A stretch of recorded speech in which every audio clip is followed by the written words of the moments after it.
Quarta-feira, quarta semana do tempo comum. Eu sou o Padre Pedro Paulo e estamos começando mais um programa, a Bíblia no Mundo de Hoje. Hoje, quarta-feira, 2 de fevereiro, festa da apresentação do Senhor no templo. Interessante, uma festa que se volta para o Natal, mas permanece significativa durante todo o ano. Ouçamos o Evangelho de São Lucas, no capítulo 2, versículos 22 a 40. Ao chegarem os dias de purificação, segundo a lei de Moisés, Maria e José levaram Jesus a Jerusalém para o apresentarem ao Senhor, como está escrito na lei do Senhor. Todo filho primogênito, varão, será consagrado ao Senhor. E para oferecerem em sacrifício um par de rolas ou 2 pombinhas, como se diz na lei do Senhor. Vivia em Jerusalém um homem chamado Simeão, homem justo e piedoso, que esperava a consolação de Israel, e o Espírito Santo estava nele. O Espírito Santo revelara-lhe que não morreria antes de ver o Messias do Senhor. E veio ao templo, movido pelo Espírito. Quando os pais de Jesus trouxeram o menino, para cumprir as prescrições da lei que lhes dizia respeito, Simeão recebeu em seus braços e bendisse a Deus, exclamando: Agora, Senhor, segundo a vossa palavra, deixareis ir em paz o vosso servo, porque os meus olhos viram a vossa salvação, que pusestes.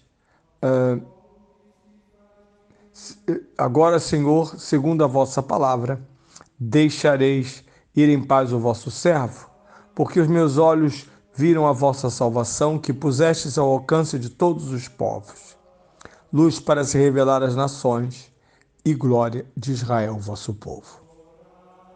O pai e a mãe do menino Jesus estavam admirados com o que dele se dizia. Simeão abençoou-os e disse a Maria, sua mãe: Esse menino foi estabelecido para que muitos caiam ou se levantem em Israel, e para ser sinal de contradição. E uma espada trespassará a tua alma. Assim se revelarão os pensamentos de todos os corações. Havia também uma profetisa, Ana, filha de Fanuel, da tribo de Aser. Era de idade muito avançada e tinha vivido casada há 7 anos após o tempo de donzela, e viúva até os 84. Não se afastava do templo, servindo a Deus noite e dia com jejuns e orações. Estando presente na mesma ocasião, começou também a louvar a Deus e a falar acerca do menino e todos os que esperavam a libertação de Jerusalém. Cumpridas todas as prescrições da lei do Senhor, voltaram para a Galiléia, para a sua cidade de Nazaré.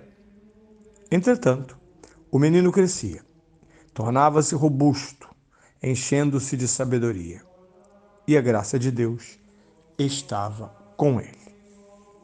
Vejam que belo relato, com uma abertura e conclusão muito interessantes.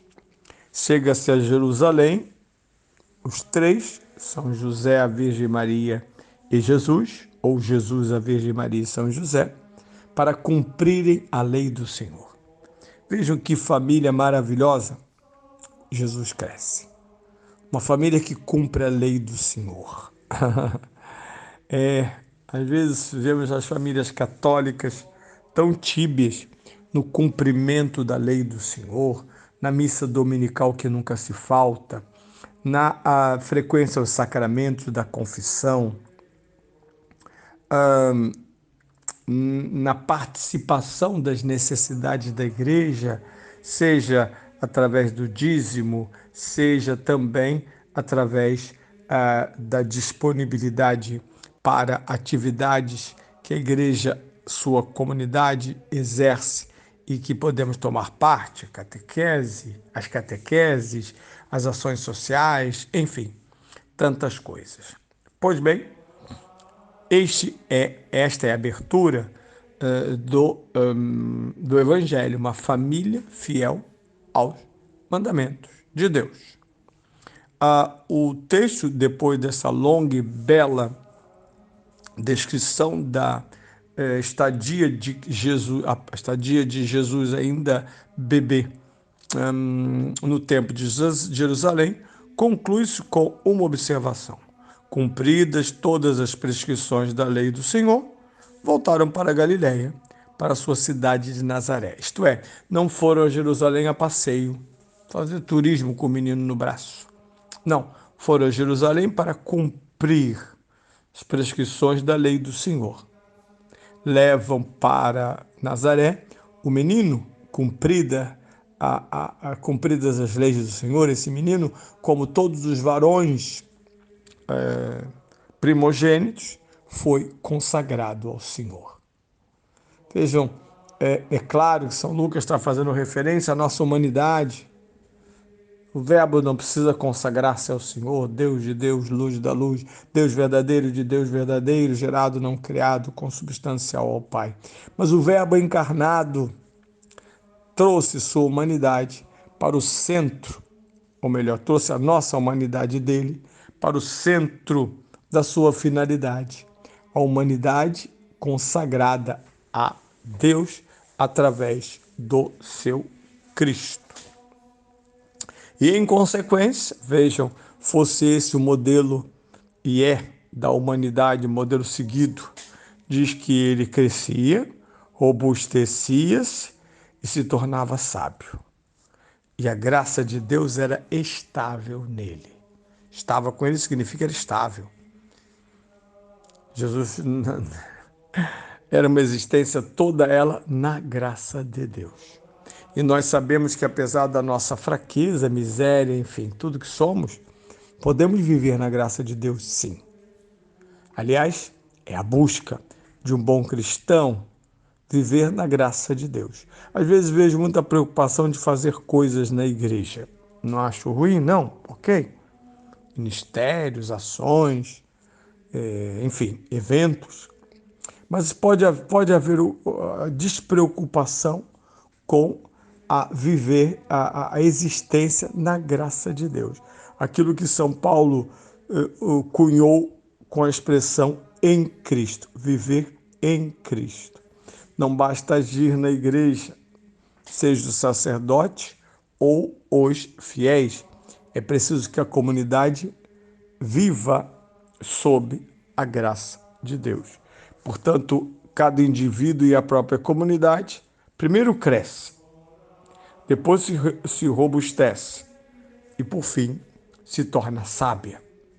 Os outros que se aproximam da comunidade ou percebem isso, ou então nossas comunidades vão se tornando estéreis, as pessoas vão ao nosso encontro, não encontram nada e se afastam. E como elas se afastaram do centro da verdade, é nossa culpa também que elas acabem nos braços das seitas mentirosas ou do vazio, os meninos que aos 17 anos já dizem que Deus não existe, pobrezinhos, né? Ou do vazio. Bem, dito isso, entre essas duas, dentro desta moldura de abertura e conclusão, lá estão dois personagens maravilhosos, Simeão, e de Simeão se diz que ele corrobora, ele narra o que está acontecendo. São José e a Virgem Maria não têm palavras, só se admiram, não têm o conhecimento ou ao menos a linguagem, mas Simeão tem. E por que Simeão sabe o que está acontecendo? Porque está cheio do Espírito Santo. Porque o próprio Espírito Santo prometera-lhe ver, antes de morrer, o Messias. Por isso, esse cântico maravilhoso, dos cânticos famosos da infância de Jesus, o cântico de Zacarias, o cântico Magnificat e o canto de Simeão, constituem este ambiente doxológico de glorificação que é tão próprio deste tempo. A salvação diante de todos os homens. Glória de Israel e salvação para todas as nações. Assim são os cristãos, que recebem Cristo nos braços, glorificam a Deus e, como Ana, o anunciam a todos os que esperam a libertação definitiva da humanidade.